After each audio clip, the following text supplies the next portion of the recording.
The Emancipator is a reimagining of the first abolitionist newspaper for a new day. So we're focusing on identifying, exploring, examining the solutions to racial inequality.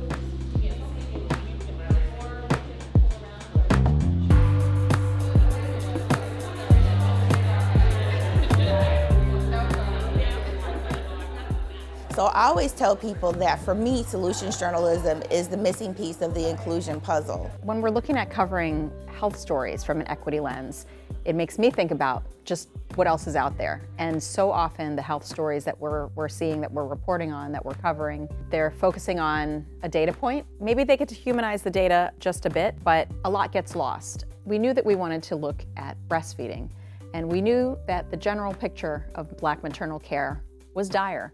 Black women are 3 times more likely to die than white women from pregnancy-related complications. But why is that? So in our piece, we took a look not only at the system, but stigma and stereotypes around Black women breastfeeding. Are Black and white women being treated the same in that delivery room, in that moment, in that first crucial, 48 hours of life? And so this was a really important story on breastfeeding outcomes that we were able to tackle.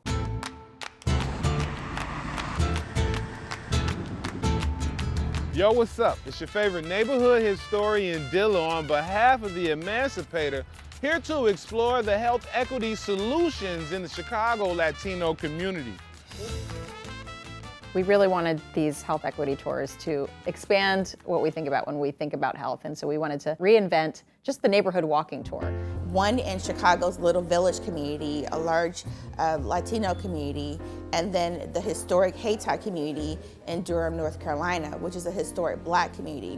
What we learned about those 2 engagements, again, is that it's important to find people who have the relationships, who have the credibility to go into a community and to speak to people and to center their stories. So we hired local tour guides to go in as field producers to help us find the right people, the right stories, the right institutions, and that way we could show up in credibility, in proportion, amplifying the voices who are really getting it done. We don't need a scholar, we don't need a researcher, we don't need a politician. Who is there with the people? So we knew about Sherman Dilla Thomas in Chicago. He's got a TikTok following. He's always giving interesting tidbits and factoids about Chicago at large. He'd be a great person to walk us through this community because he knows it inside and out. Dr. Aya Shabu of Whistle Stop Tours, where it was a very unique look at the community from a Black lens, looking at their joys, looking at their challenges, looking at the history, and a real snapshot of equity and where they are and where they're trying to go. There's always a train track, there's always a dividing line from one community to the next community. And I'm heartened that we were able to cross all those boundaries and to go where people live and to allow them to speak for themselves about how they're working to solve problems in their own communities. A lot of these issues are systemic, and it's so easy to fall into a personal responsibility lens. But what I love about the solutions practice is that it balances both of those approaches in the storytelling. And so we're talking about breaking institutional barriers and institutional norms. If there's a better way of doing things, you're not going to get it from the data. You're going to get it from talking to communities about what they actually need. So we wanted to flip that and make sure to asset frame these communities and showcase the people who are laying out the issues, they're laying out the problems, but they're also telling you these unique, creative ideas as to how they're solving these problems. So it tricks your brain. You learn about the history and the racism that maybe was experienced in a community like Haiti. But you're also hearing from these people who are hopeful, and they're giving you examples of things they've actually already done to try to change the conversation and the narrative. It shows up in different communities in different ways, and I think that's our goal for that health equity tour, to leave you with that, leave you on the upbeat after you've watched it. So what happens in journalism is everything is just moving so fast. You just got to turn on a dime and you have to keep cranking out content.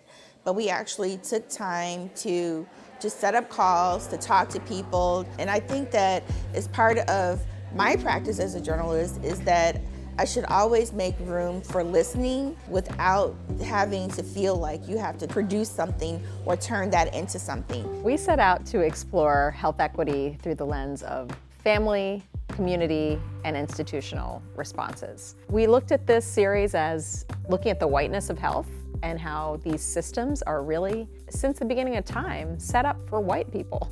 And what are the changes that need to happen? What are things that are already happening in communities so that we can center these marginalized communities and communities of color? I believe that journalism is my activism, and through the Emancipator, I'm hoping that our approach, which has a solutions lens, is the kind of journalism that can change the conversation, that can help people to not just think about the problems, but to learn about the solutions, and can give history and context and a through line as to how did we get here, why did we get here, and where do we go from here.